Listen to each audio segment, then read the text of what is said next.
And firstly, when we are resetting this service light, we have to change this our car's odometer. There is this button 1 in here, and that one is this trip meter, and then I have to choose this odometer. This is the thing. And now when we have this total mileage, then I have to press this odometer button all time. Next.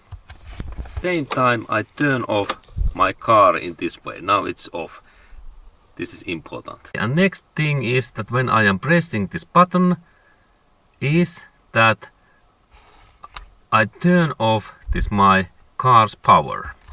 Remember that I all time press this trip meter down, and then I need to turn on this my car, and I insert this car's light on, and then we wait so long that this my tool, this my maintenance warning light is away, and next I turn on my car's power.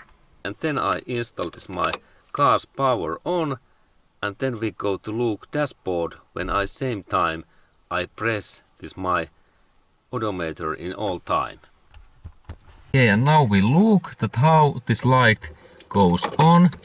Now and now I turn on my car power, and then we look at what happens. Now there is blinking in here.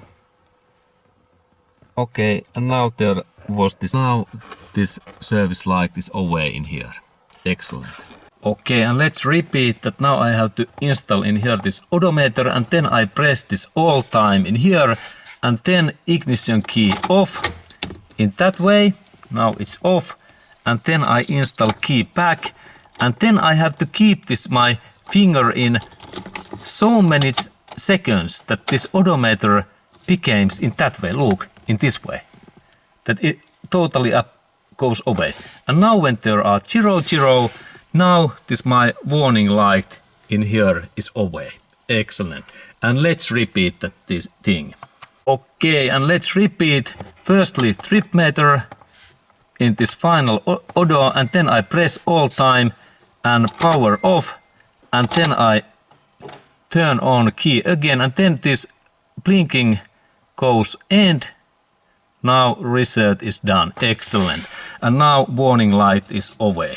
Thank you. And this was this information. Next I start this my car, and we check that now there is no any warning light in here, and service is okay. Good.